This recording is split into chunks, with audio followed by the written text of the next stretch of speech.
אז הדבקנו לו בעצם את המדבקות, ועכשיו אנחנו נשקול את הבלייד.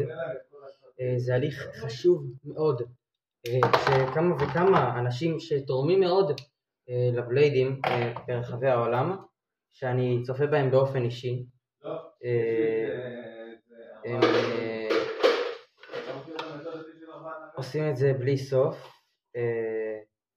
המשקל של הבלייד על 32 גרמים, זה לא הכי טוב, אבל זה ממוצע יחסית לבליידים אחרים ששקלתי במהלך הסרטונים האחרים, זוכרים? כל מי שעשה סאב ולייק או נרשם לערוץ או סתם רואה את הסרטונים שלי דרך קבע, זוכר שהמשקל הממוצע נע בין 40 ל-32. אנחנו בעצם נשגר את ריינו, בלייד שכבר מוכר לכם. ואם לא ראיתם, תחזרו ותראו עכשיו. ואנחנו נשגר גם אותו כנגד ריינו. הוא בלייד שנראה לי שהוא קל אבל כבד, אם אתם מבינים מה אני מתכוון, וההתקפות שלו חזקות מאוד. אנחנו נבדוק אותו, הוא אחד הבליידים הכי גבוהים שראיתי, ולכן תהיה לו חומשה, זאת אומרת נגד ריינו, אבל אני מצפה בקוצר רוח לבדוק את המיומנות שלו. הוא בלייד כביכול מסוג התקפה או הגנה, לא בטוח, ולכן אני אשגר אותו לפי ראות עיניי. 3, 2, 1.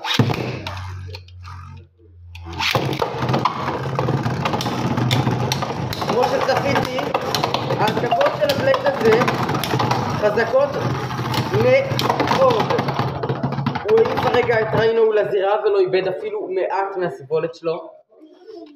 אנחנו נעשה עוד קרב אחד כדי להכריע את זה, אבל נראה לי שהתוצאה פה די ברורה.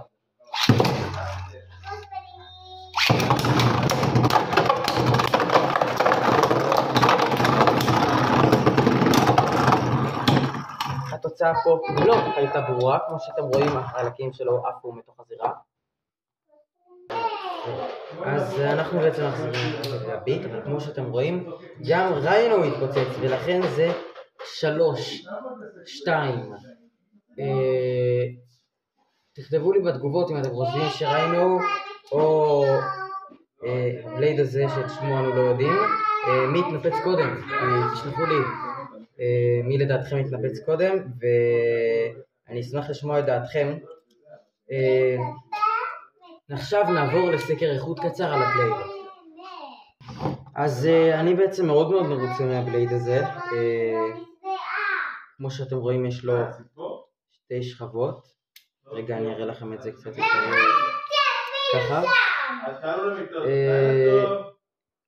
יש לו כאן שכבת פלסטיק וכאן שכבת ברזל. שנייה רגע. והמתכת שלו גם מאוד מסיבית. הבלייד עצמו כבד לי בידיים, אבל ההתקפות שלו מאוד קלות. כאן רואים שזה בלייד שהוא מאוד עגול, ולכן ההעסקה המיידית שלי שהוא סוג הגנה. אם זה לא היה בלייד טיגריס הייתי אומר שהוא סוג הגנה. תכתבו לי בתגובות מה לדעתכם הוא סוג הגנה או התקפה. בכל מקרה אני מאוד אהבתי את הבלייד, בלייד קל משקל עם התקפות מסיביות וחזקות. אני ממליץ עליו בחום. הוא לא כמו שהוא נראה באלי אקספרס. באלי אקספרס הם מצלמים אותו כאילו בלייד מאפן, הוא לא. הוא בלייד מאוד מאוד איכותי. פחות טוב מוויזארד, אבל בלי ספק אחד הבליידים הטובים. וזהו, אנחנו מסיימים כאן היום את שידורנו חברים, וניפגש בסרטון הבא. לייק קודם כל.